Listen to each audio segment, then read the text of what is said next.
So I will just briefly walk you now through some key facts about the eco-civilization as we stand today. And through that, I hope we will then continue to engage in this flow. Well, now it's getting clearer and clearer that our movement is somehow becoming a societal model that integrates ecological sustainability, environmental harmony, and fundamental principles of the development of human civilization. It's emerging as holistic approach. Sometimes it feels also a bit chaotic because the topics somehow don't directly seem to connect, but in an overall picture that we hold, all the topics are just the dots, and the dots are getting more and more congested, and little by little they just connect by itself. And that's what I feel is the essence of emergence as well.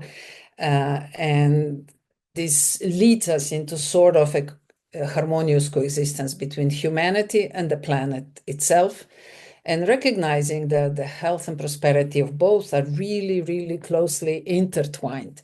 And somehow I feel we are invited that we bring this integrated connection between humanity and the planet itself back, which was sort of pulled apart through industrial revolutions to serve the purpose of a particular revolutionary stage of humanity and the planet.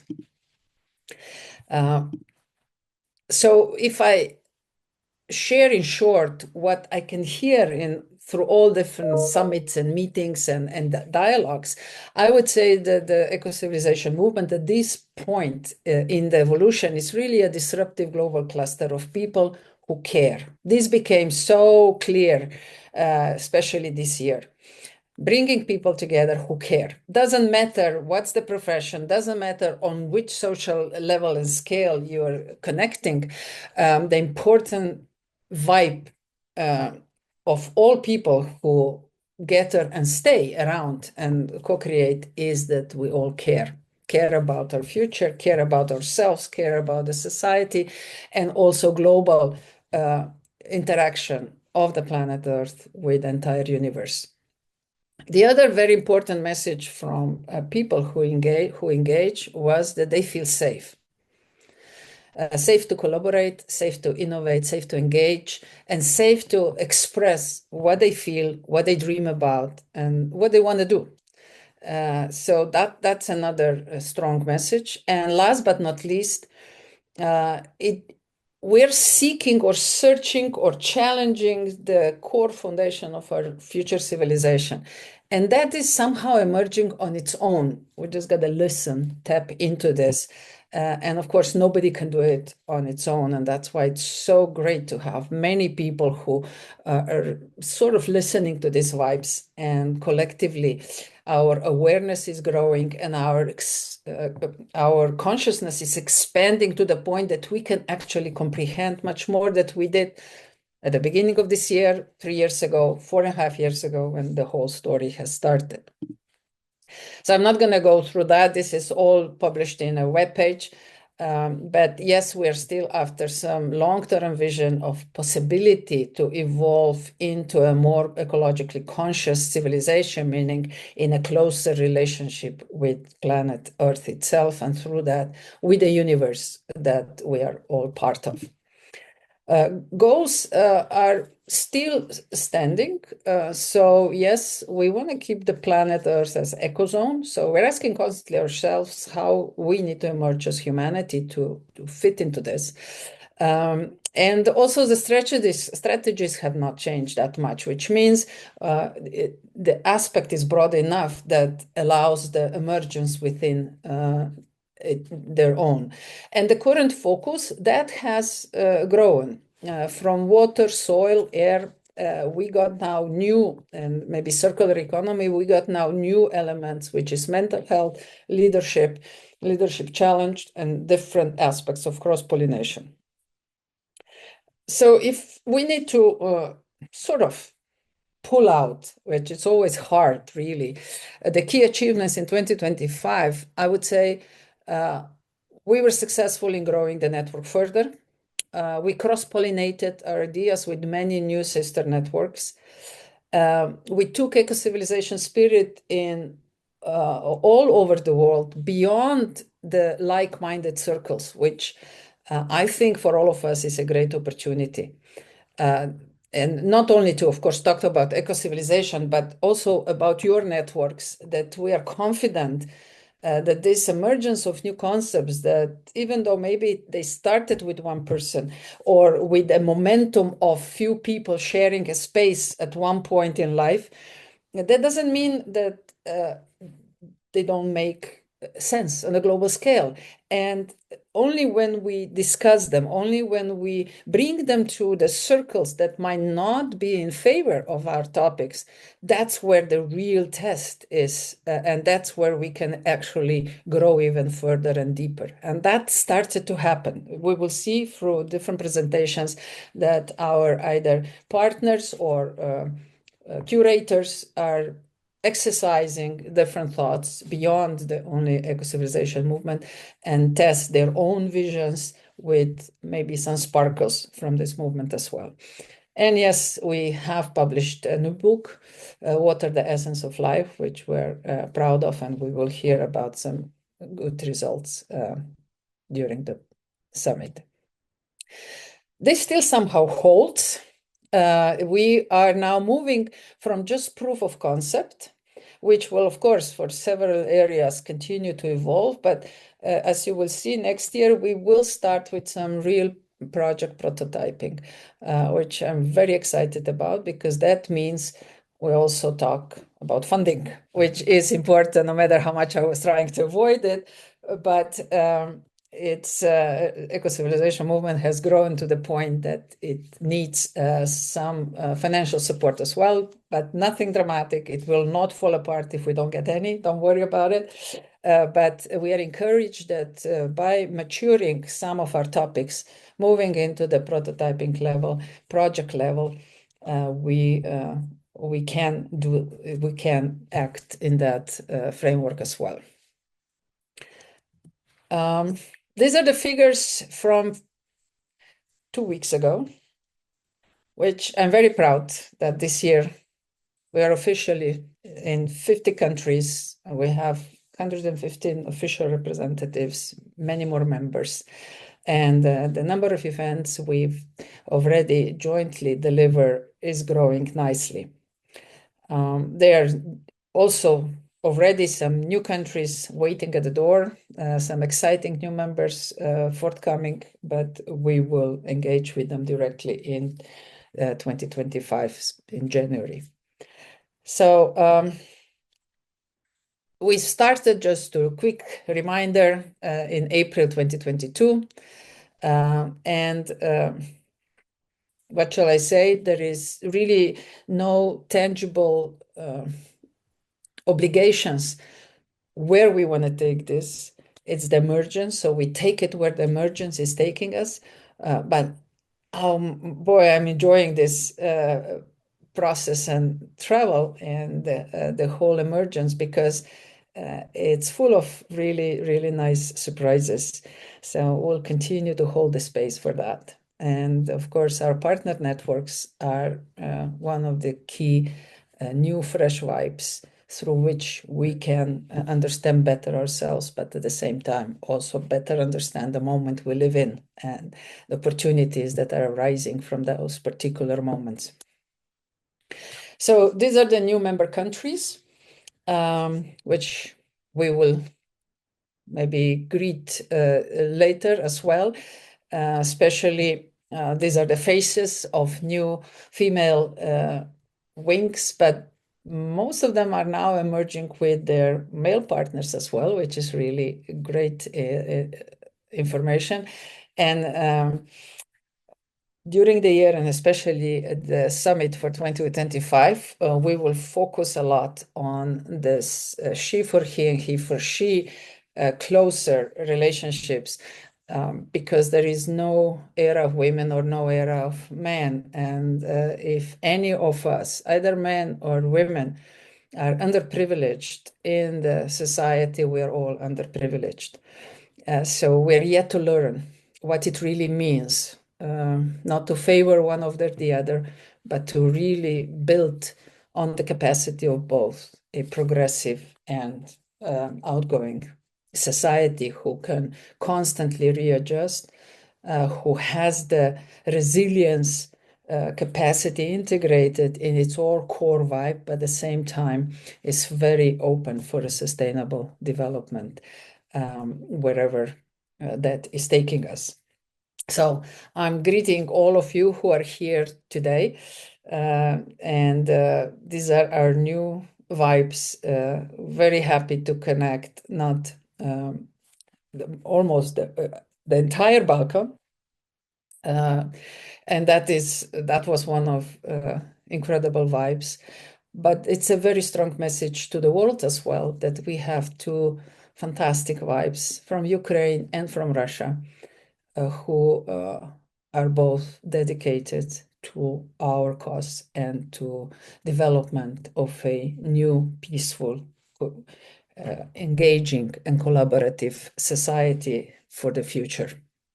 So welcome all, Ukraine, Kosovo, Russia, Nigeria, Greece, Luxembourg, Bosnia and Herzegovina with the new chair, Albania, Poland, and an additional country chair from Bulgaria. So welcome to you all. A few facts, I'm not going to read them all. Most of them are from their continue from the year 2023 and 2022 to 2024. And they are still there. These focus topics for the year seem to be very good. So as you will see, we will continue in the forthcoming year, 2025, with even a stronger commitment. So I said I'm going to say a few words about funding. This was the year for the first time that Ecocivilisation was attracting some philanthropic funds or a project fund for the first time. As you probably know, that until 2024, all the activities were funded by myself. I had to prove the concept as well and put some resources where my mouth was. This will continue to evolve in this direction for some time, I know, but we got really great support for our new webpage. We got great support for the publishing of a new book. And for the first time, we got a strong, for us, a big project for Western Balkans, for a roadshow on climate change and energy resilience, which is now used to fund all of the administrative costs for 2025. And we also use the same revenue to fund the Cuba conference, which you will hear more about in a couple of minutes. So that's encouraging. We will continue to walk along this path. And for this year, for the first time, we're planning to launch also a sort of a special add to our webpage, a special app through which we will start accepting donations as well. This is the slide that I actually prepared for myself. And then I thought, well, I need to put this out and encourage others to start writing the history, because this is the year of 2024 for me. I mean, that's why this is the last engagement I have today. And then I close the shop. Tomorrow after 2 o'clock, my shop will be closed till 10th of January. But this is the year of incredible vibes all over the world. And no matter in which capacities, I managed to put at least a core message of eco-civilization on the table. I'm not saying you have to do it for eco-civilization, but I'm encouraging you that you put what you believe in, what you really feel that is the right thing to do in this world, that you keep putting it forward at any opportunity that you have. Really great year, and hopefully next year we will see a lot of collages like this from many of you, showing what are the vibes, how far the vibes have reached, and possibly what were the bouncing messages or the results. Okay, that is just a really short push of information about the year 2024. We are ready to bring you on board and greet you as my coordinating partner. And before I ask you a couple of questions, Jean, let me introduce you. Not everybody probably knows you, so I will use this opportunity. Jean Todt is our denim partner for Ecocivilisation Movement and G100 Global Network. And it's been a real privilege to have you with us, Jean, especially on this exciting journey. Your charisma, achievements, and leadership have left a profound impact on the global stage for decades. From your winning legacy as a racer and your presidency at Ferrari to your transformative tenure as the long-standing president of FIA, your dedication to safety has saved countless lives, and not only in Formula One, but also through innovations like safety helmets that protect motorcyclists on roads worldwide. Naturally, your appointment as a UN Special Envoy for Road Safety further underscores your commitment to making a difference on a global scale. So, welcome, and it's a real privilege to have you with us also today. So, here is my first question to you. What does it mean to you to be part of emerging movement? And how do you view the eco-civilization movement from your unique perspective as a global traveler and UN Special Envoy? No, thank you, Violeta, and the privilege is for me. And good afternoon, everybody. I'm very happy to be part of the eco-civilization movement from its creation. It's represent a bold reimagining of how societies can grow sustainably, placing human well-being and safety at the center. As the UN Special Envoy for road safety, I know that road safety is a universal challenge involving every citizen around the planet, and tragically claiming 1.2 million lives annually and 50 million people injured with disability, and it's number one cause of death and injuries for young people. And it's as highlighted in the WHO Global Status Report on Road Safety 2023.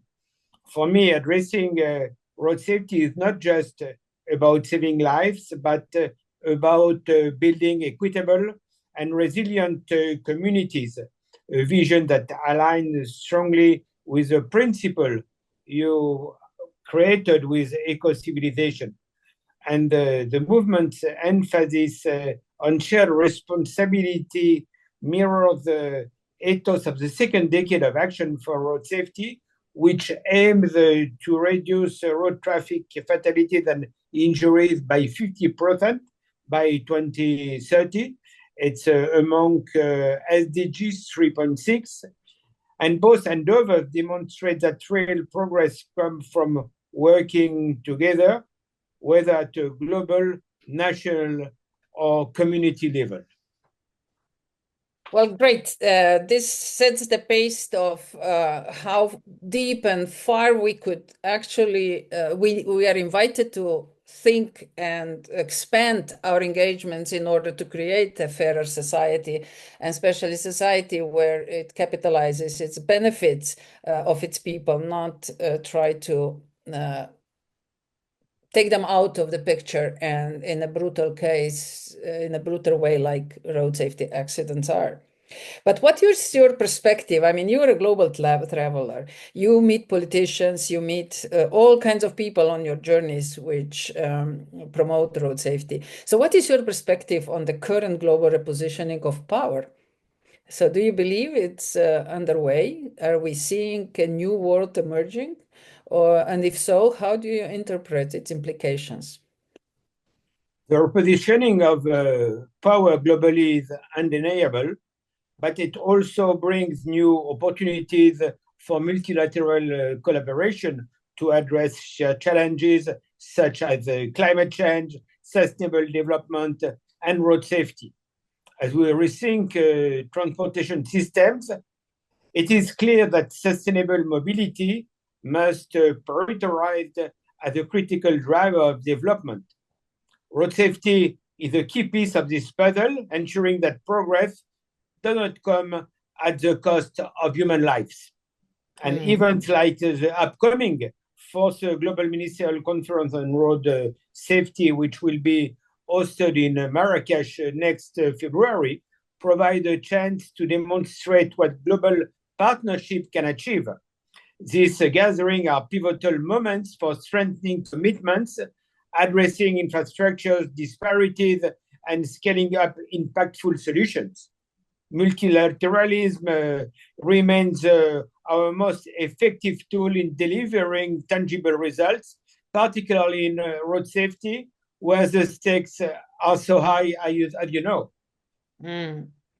But look, Jean, I mean, when you say that, do you see some real role of grassroots movements like eco-civilization in this global efforts, or what? Maybe even more direct question: do you have any advice for us? What aspects should we prioritize to ensure a sustainable and resilient path towards development in the years to come? Grassroots movements like Ecocivilisation play a vital role in fostering community-driven solutions. This is particularly critical for road safety, where local engagement can make the difference between life and death. For instance, 93% of road traffic deaths occur in low and middle-income countries, underscoring the need for grassroots advocacy to raise awareness and push for safer infrastructure and change behavior. Initiatives like the United Nations Road Safety Fund are critical in bringing collective funding and expertise to this local effort, where usually there were no funding for road safety. However, grassroots movements amplify this impact by driving home the human cost of inaction and advocating for community-led change. And together, these efforts create a powerful synergy between global frameworks and local action, shaping a safer and more sustainable issues. Well, do I hear here now an invitation? I mean, do you envision that your organization and Ecocivilisation movement could engage together and become, more, do more cross-pollination and act together in the future? I mean, first, to ensure a sustainable and resilient future, we must prioritize safe, sustainable mobility systems. They are fundamental to development and closely tied to climate action. Enhancing road safety can directly reduce congestions, which is a burden we don't speak about, lower emissions, and contribute to environmental sustainability. For example, safe, well-designed transport networks encourage public transportation, cycling, and walking, modes of travel that are safer and significantly reduce greenhouse gas emissions.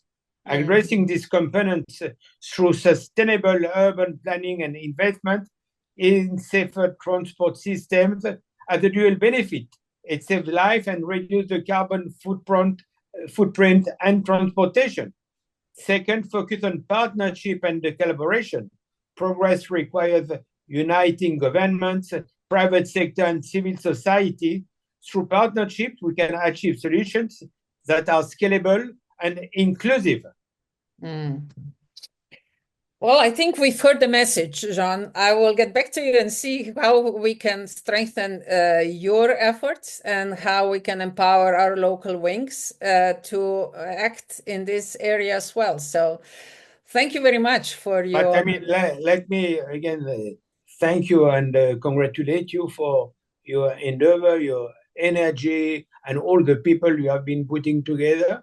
And as I used to say, road safety, I call that a silent pandemic. You know, everybody has put a mask for COVID-19, and people do not want to buckle safety belt and to put a helmet on a motorbike.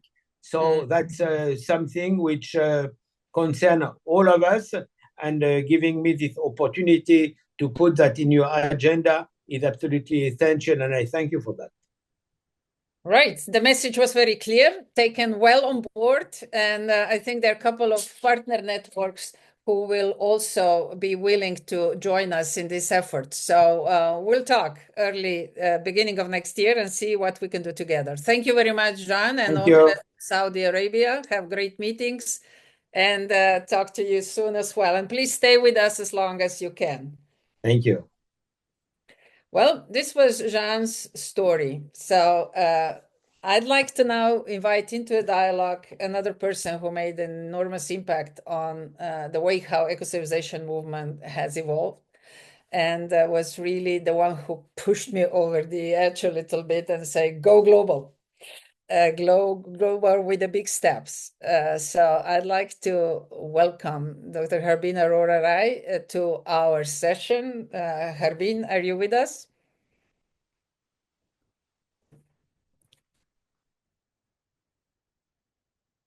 Harbeen? Okay, maybe she had some difficulties, but it's because she sent me a message. She will be with us today. So I will then come back to her and move to our last, but of course, not the least guest in the Eco-Civilization Dialogue at this conference. Alexander, welcome. Dr. I'm delighted to be here. Thank you, Violeta. Thank you, Alexander. Dr. Alexander Laszlo, and I would say, dear Alexander, we have known each other for over a decade. And what an incredible journey has been, from co-organizing the Global Conference on International System Science Society in Vietnam to brainstorming the future of the organization in Linz and engaging in profound conversations exploring systemic solutions to support human well-being. To me, you are a crystal clear source of fresh ideas, a true cross-pollinator, and a respected authority in system thinking. Today, we collaborate with numerous global networks like Living Cities Earth, Social System Labs, Connectathon, and many others, and all kinds of different occasions as well. When I first sparked the idea for the eco-civilization movement and conceptualized it, its initial model from collective consciousness, that derived from collective consciousness, you were among the first I called to discuss its future potential, and you responded without any hesitation. So I'm very grateful for that. You've been a key point of reference ever since. Do you recall our initial discussions about possible civilizational paradigm back in 2011, 2012? And how much has changed since then? How do you think global evolution is unfolding today? The word is yours, Alexander. Well, thank you. Yeah, and I definitely recall that time of exploration with you and several other dear colleagues from the International Society for the System Sciences and related explorations that we had with people around the world. And this is where this really was incubated. And your initiatives that you were taking so clearly forward already at that time. You know, I think then for me, Violeta, the exploration was more focused on designing kind of socio-technical systems that could serve humanity in sustainable ways. So we're really looking at, okay, what are the system components? How do we create evolutionary systems or be part of that kind of a design effort? And we talked about evolutionary learning communities and what is this kind of community that learns how to learn in harmony with nature. And then we talked about communities of these kind of evolutionary learning communities or evolutionary learning ecosystems. Those are still, I think, very valid and part of what we're doing with the eco-civilization movement. But I think now it is more focused on being these systems and on the collective intelligence. And not only the collective intelligence of the head, but also of the sentience, sensing each other and nature. This is the kind of cross-pollination that we need, and that this precise event that we're doing right now is promoting and helping bring forward this kind of interbeing or intra-being, as Bioaccumulation would say. Well, that was very clear. So let me dive deeper into this. Eco-civilization is just one of many impulses you engaged with, but you also cross-pollinate with other networks. Which of these initiatives or movements should we pay attention to, connect with, or collaborate with to foster greater cross-pollination, besides those that I already mentioned, and we are jointly already meeting them? I tell you my frustration that I have with this cross-pollination element. I made my attempts, but in many directions. But beyond those who are present today here, I too often meet those who want only followers, not collaborators. So where do you see the level of maturity of global networks, our own maturity, in order to truly capitalize the potentials of cross-pollinations and really collaboration among different networks? Well, that's an excellent and much needed provocation for us to reflect on. So what does it mean to be the systems we want to see in the world, right? To be this, and I mentioned that it's not so much now about like, okay, how can we design the socio-technical components, but it's about how are we engaging as living systems and as organizations that are living, breathing organizations that care for each other, for their environment, all of that. I think this is part of this the culture that is emerging within the eco-civilization movement. And it really is about no one makes a culture by themselves. And frankly, no one even designs it together. There's not a designer element, but you can create the conditions for it to emerge in a healthy way. And I think setting the attractors, kind of what I see what we're doing in these kind of organizations that can help, is they're providing individual inspiration for collective aspiration. And this event right here is hopefully that people feel like, oh, I can be part of something bigger. I get inspired individually to be part of a response to the challenges of living in a VUCA world. And this is exactly where we need to be prototyping what is possible. And the focus is on really what we can do now, not waiting for some utopia, but knowing that together we are already cross-pollinating and smart enough. They say no one of us is as smart as all of us. And that, I think, is part of this eco-civilization effort. Let me put in the chat here, Violeta, some of the organizations that I feel might be very helpful and are already involved. Of course, the Social Systems Lab, right? They're doing so many interesting things, providing kind of a platform for this. And you are on the board of directors of that as well. And the Connectathon that you help make happen every year as well, very key. And beyond that, there's this interesting organization, One World. John Raymer and others of the Synergized Impact Network Exchange are doing some very interesting things there. And one of the initiatives also connected to the Laszlo Institute, where I work, is about humanity's sacred mission. And there are a couple of links there that people can explore if they're interested. Fantastic. So feeling enthusiasm from you, I got to ask, do you think that we will live and actually get a chance to fully co-create the new civilization in our lifetime? So what do you believe are actually the key elements, behaviors, or changes we must focus on to recognize and facilitate such a shift, and possibly had the pleasure to fully live? I think what is key here is that we don't.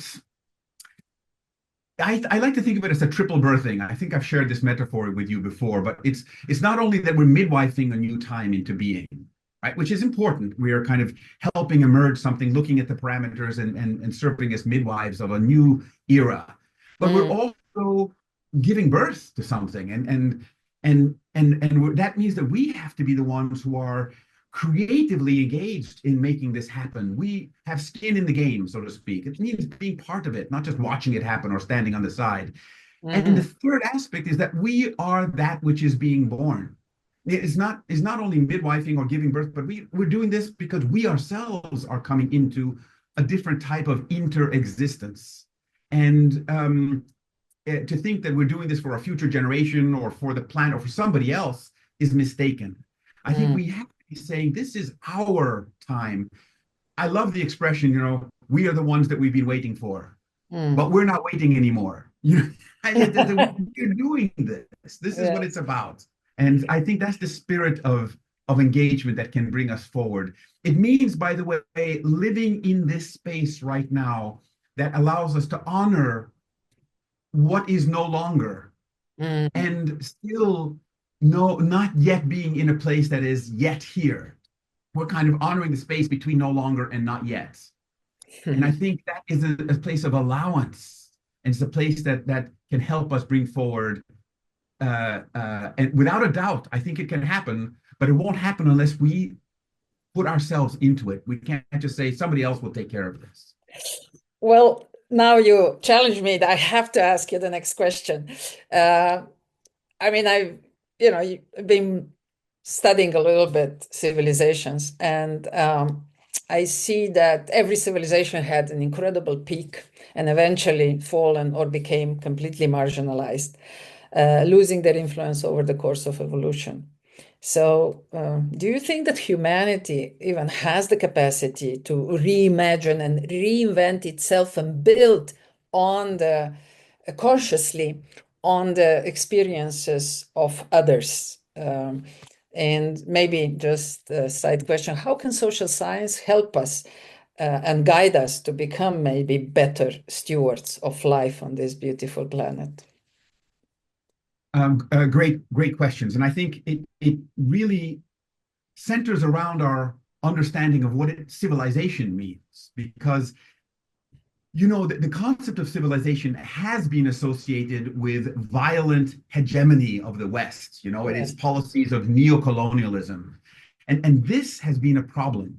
But the newer conceptualizations that we are embracing here and that are coming into existence now recognizes the sovereignty and subjectivity of each human civilization. And it abandons these ideas of forcible imposition of rules and norms and values of one people over another.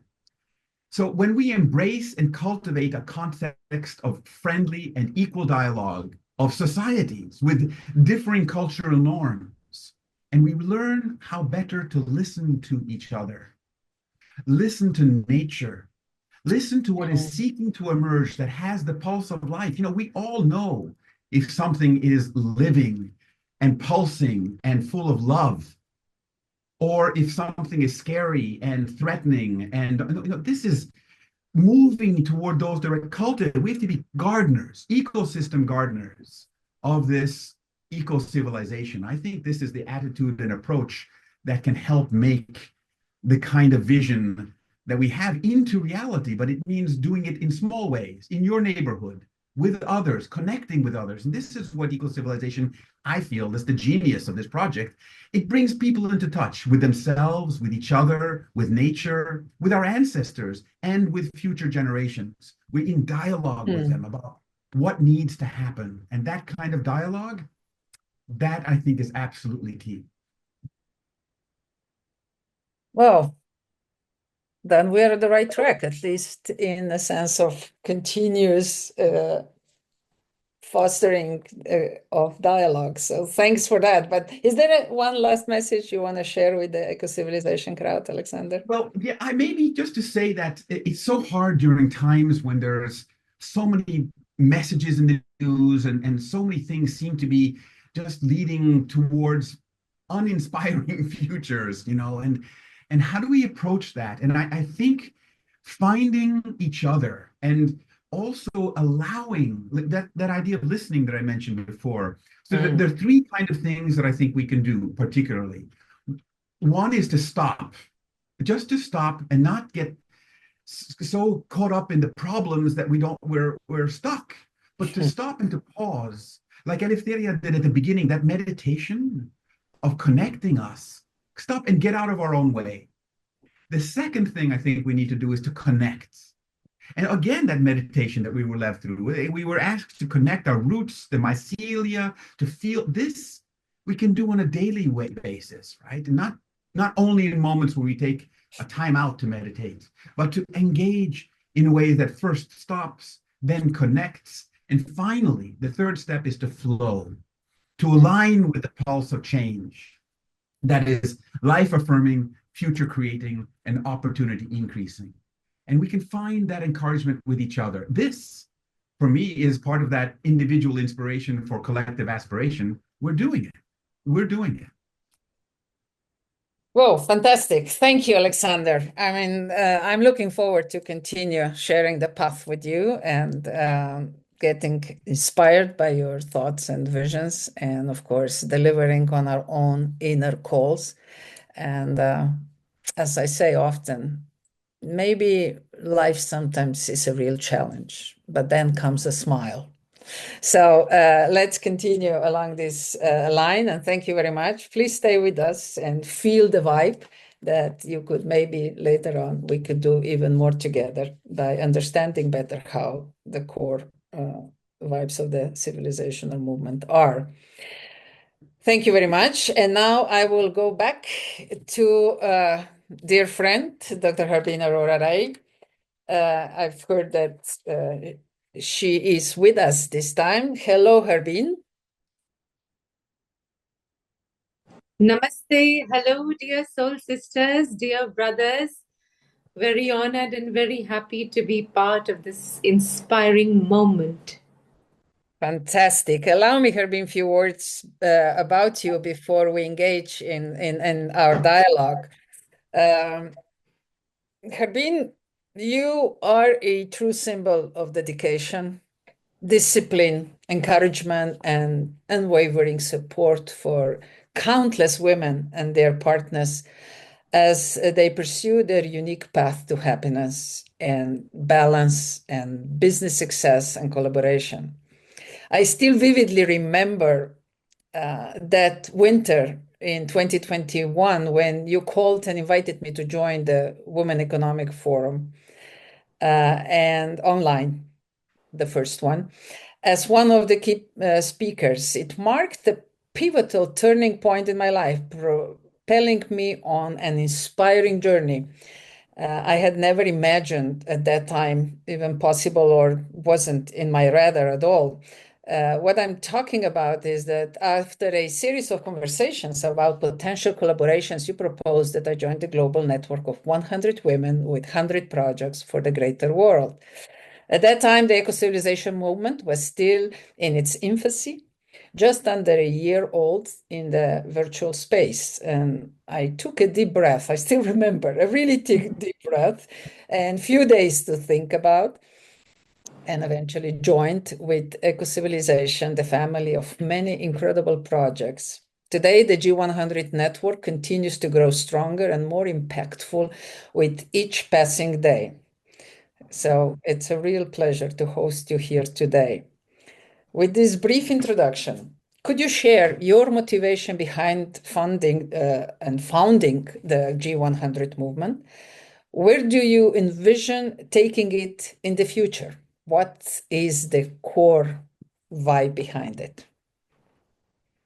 Thank you, my dear soul sister. It's always deeply inspiring to be with you and in whatever you do and the kind of people you bring together. Just listening to Brother Alexander before this, it was just deeply mesmerizing because you could hear this beautiful acceptance of the vibe of eco-civilization. And I still remember, like you shared, when we connected on eco-civilization, we had a discussion as well, like, what does it mean? What does it mean? There's so many echoes to eco-civilization, right? And at that time, it was really about a movement from ego civilization to eco-civilization or eco-civilization.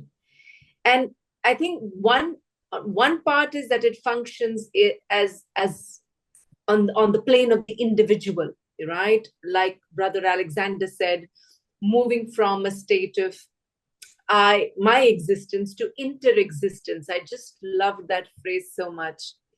And being attentive and being listening to all that is around us. And that is very much really the way of living in the Indian civilization as well. And for us in India, the idea of civilization is still is pre-colonial in a way. Like the colonization process did not dampen our connection with the roots of our civilization. And I think that is really a strength of the Indian civilization. At the same time, I was just having this conversation in the morning, and that was to your question, saying, can we really put eco-civilization and can it really be the agent of transformation? And I do see a possibility and a challenge and a chance that the kind of movement and meditative introspection that we have on the plane of the individual, we do not have on the plane of institutions. Mm-hmm. And I think that is a challenge that I wanted to overcome when I started the G100, and B, 4 years hence, as we've taken the next steps, as you know, setting into motion how can we have the next 100 years of the G100 without any of the 100 people who are there now who might not be there, right? Mm-hmm. And so it is really placing this sentiment and vibe of the eco-civilization at the heart of the institution and making it also a space in meditative movement, right? Because the ego civilization tends to get very entrenched in the institutional plane for whatever reasons. Excellency, you have been into institutions that are very, very, you would have something to share about the ego civilization of institutions. And I think I tried to address that challenge. And the why of the G100 was when during COVID, I was having a conversation with my husband. He's a very wise man and also challenges me in very, very, very straight-faced ways at times. And I don't get a chance to often think about it because I commit to it and then I have to fulfill it. And I told him, there's so much to do. There was this report saying after COVID, it's no longer 100 years to gender equality. It's 380 years or something like that. That was a UN report that time. We were like, oh my God, we have to do something. What can we do? And I just said at that time, we had these 3 platforms primarily. And I said, oh my gosh, I wish there were 100 more of me. It was just a moment, just an expression, like sitting in a conversation and saying, because I was the only global chair. And I said, I wish I had 100 global chairs doing, so we could, join hands. And so my husband was like, so what stops you? You can have 100 global chairs and do exactly what you're saying. Go ahead, And he threw me the same challenge that I forwarded to you, Excellency, saying you can go to 100 countries. Why one? So I think I was just passing on the stress. Yes, that's fantastic, Harbeen. Great story. But then let me ask you, how does your 5-finger approach fit into this perspective? And where do you want to take that? What is the next? I think it's very much like playing the piano, Excellency. You use both your hands, all your 5 fingers, and you're making some kind of music by your perseverance, by tuning into your art, into the skill of, because you need everything. In India, Harbeen, please tell to our friends what 5 fingers are, because they are not familiar with this. Surely, Excellency. So the 5 fingers are, when we started our network, the first finger was, at that time, everybody used to always talk about, women are women's worst enemies. And we said, okay, we really want to bridge the gap somewhere. Where do we start? We start with bridging the gap where the subject that we're trying to address is women. So we can address the gap between women and women with the first finger, which was Shakti Bandhan, the sisterhood band. Whenever I meet a woman, I always say from strangers to sisters in 30 seconds. That's the power of the sisterhood band. And we started with circles of solidarity, and that platform was called the All Ladies League. And everything we have done since, all was for me like eco-civilization is a philosophy. For me, all is a philosophy. That more power to all, there's potential in all, more possibilities for all, and what this, together we can do it all. Like all is like this 3-letter Om for me, like the Om of meditation, AUM, is like the sound of the everything, the connection of everything. It's my synonym of eco-civilization in my own vocabulary. It's exactly what you're doing, but in a different way, in my language. And then when all these circles of sisterhood were created, everybody said, how do we meet each other to network, to engage, to dialogue, to grow, to do business or to do whatever, just to grow? How do we meet and interact with each other? So the Women Economic Forum as a platform was created where women could come and we could recognize the women and create more power, empower. Like women could come with their passion and we could put the spotlight on them. And you joined in one of the Women Economic Forum online events, because post-COVID we had to take them online. The third was, so that was the networking piece. And then we came that, okay, there's only that much we can do by our networking and helping each other and collaborating. We need to address the structural ecosystem as well, which is where the policy part of it came. And we started the Women's Indian Chamber of Commerce and Industry, Wiki that it's called. And then when COVID came, we realized that what we were doing with Wiki in India could be done at a global level, because we were all addressing the same issues in our respective countries, and the same issues of policy, of equality, more gender equality could be done. That could become the common cause, and all of us could come together, and that became the fourth finger.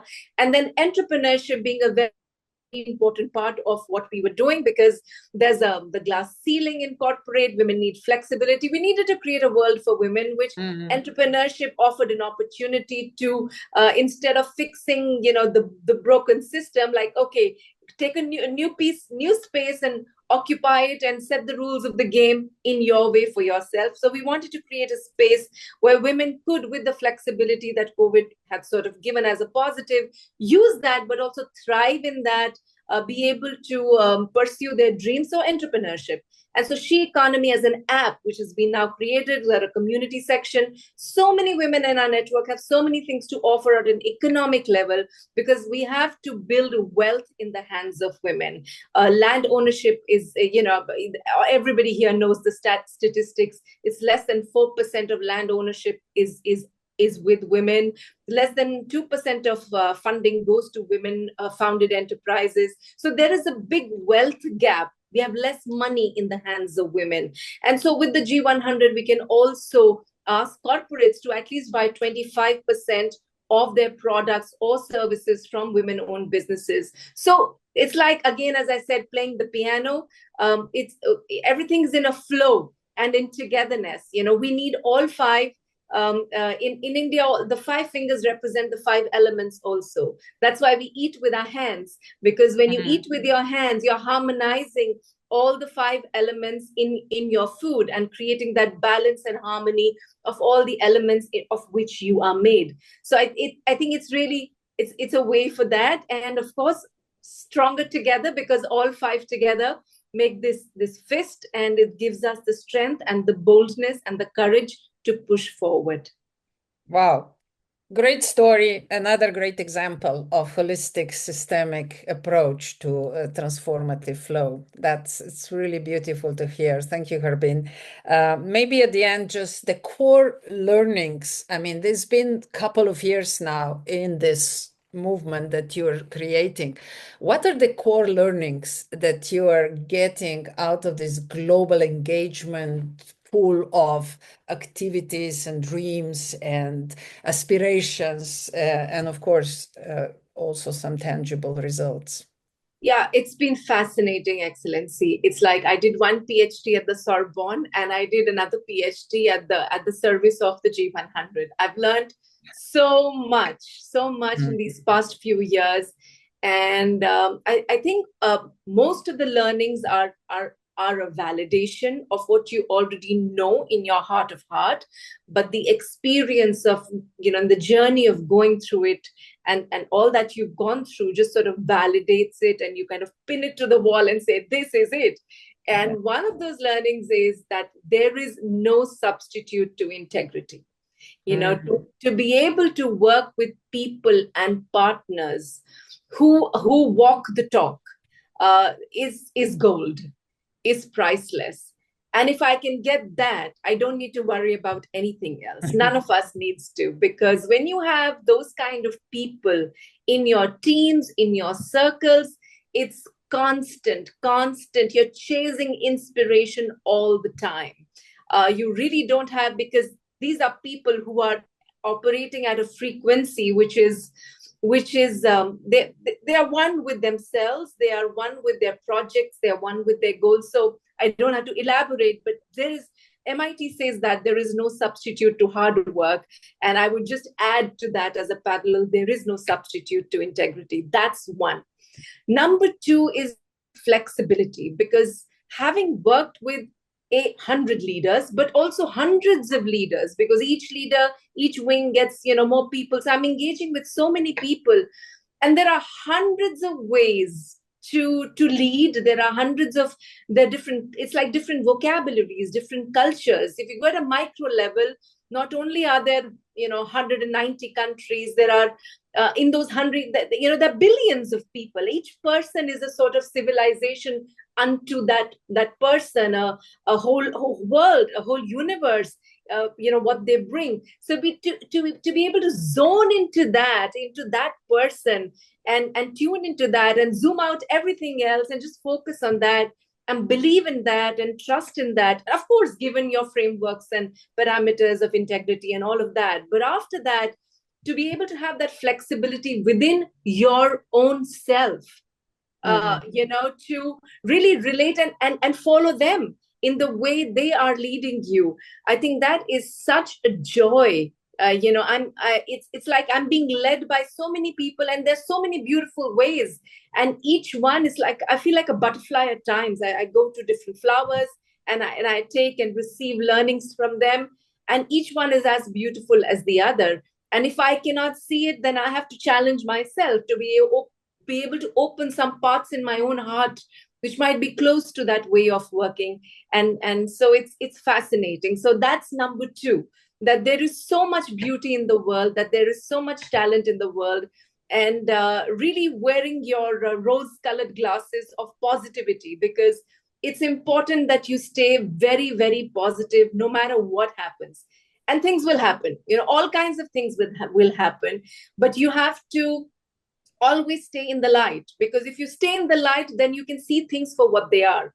And if you are overwhelmed by what you don't like or what makes you feel not good, and you shift into a space of negativity, then you sort of start imagining, like in India we say the metaphor of mistaking the rope for a snake, because you can't see, there is no light. So you move from panic to panic, right? So I think as leaders, we have to always, it's very exciting to be, if you're in a positive state, all this diversity, hyper diversity brings you great joy and great learning. But the moment you shift from your center of positivity, the same can lead you to utter panic and utter confusion and lots of complexity. And so it's very, very important that you stay centered, you stay balanced, and you stay positive. Well, I mean, I have no other question, Harbeen. You answered already everything else that I had ready for you, but the messages were really clear. And it's so good to hear also that Jean Todt, Alexander Laszlo, Harbeen, Arora, you all have this deep understanding of what really matters in life, and you follow your inner call. That was today very clear. So I'm very grateful to all three of you to share these vibes. And now, with your permission, I will move forward to the next phase of our summit, where our fantastic vibes within our movement and at the edge of our movement as a result of cross-pollination will one way or the other, tap in your powerful messages. So thank you very much. Please stay with us and also get this better understanding of what is emerging, because we're here to learn from each other. We're here to really try to collectively understand what the individual messages mean for a next 100 years of our being. So thank you very much. And Thank you, sister. Thank you.